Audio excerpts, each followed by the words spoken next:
पहिलो मिनी ब्लगमा सम्पूर्णलाई नमस्ते। आज रहेको छ डान्स कम्पिटिसनको अडिसन राउन्ड, जुनमा मैले पनि भाग लिएको थिएँ। सिकेको त केही पनि छैन, त्यसैले मैले ल्यापटप खोलेर ट्याकट्याक गीत सिलेक्ट गरेर आफू सिक्न गीत सुने, स्टेप पनि निकाले। त्यसपछि ठाउँ सानो भएर म स्पिकर अन गरेर माथि छतमा गएँ। समय र कामको कारण चाहिँ मैले डान्स सिक्न भ्याएको थिइनँ, तर जानुपर्छ भनेर म लडीबुडी गर्दै डान्स ट्याक्क लाएर सिकेर भ्याएँ। अनि ट्याक्क पोर्कको मासु मैले ग्रेभी पोर्क बनाएको हेर्न चाहनुहुन्छ भने कमेन्ट गर्नु। यहाँ चाहिँ भाइले बनाएको मासु देख्ने बित्तिकै मेरो सासै अड्क्यो साथीहरू। त्यसपछि मैले गम्का गम खान थालेँ।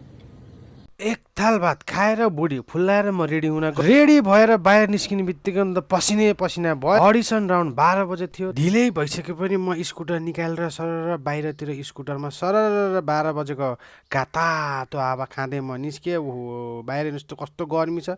बाहिर निस्केको फेरि ओहो यो जाममा म 3 घन्टा कुरेर म फाइनली लोकेसनमा पुगेर ड्रेस चेन्ज गरेँ है। अनि यस्तो छ ड्रेस आउटफिट चाहिँ यस्तो छ। अडिसन दिएँ, एकै दिनमा सिकेको भएर चाहिँ अलिअलि स्टेप बिर्सेँ, तै पनि ठिकै छ। कभरअप चाहिँ मैले गरेँ। रिजल्ट के आउँछ थाहा छैन, तर नाच्न भने चाहिँ गाह्रै हुन्छ है साथीहरू। रुम आइपुगेँ, गर्मी निकै थियो। त्यसपछि मैले एक्सेप्ट गुट गर्दै खाएँ। ल आज यति नै, हस् त, धन्यवाद। रिजल्ट आउने बित्तिकै म तपाईँहरूलाई भन्छु है त। बाई बाई आजको लागि।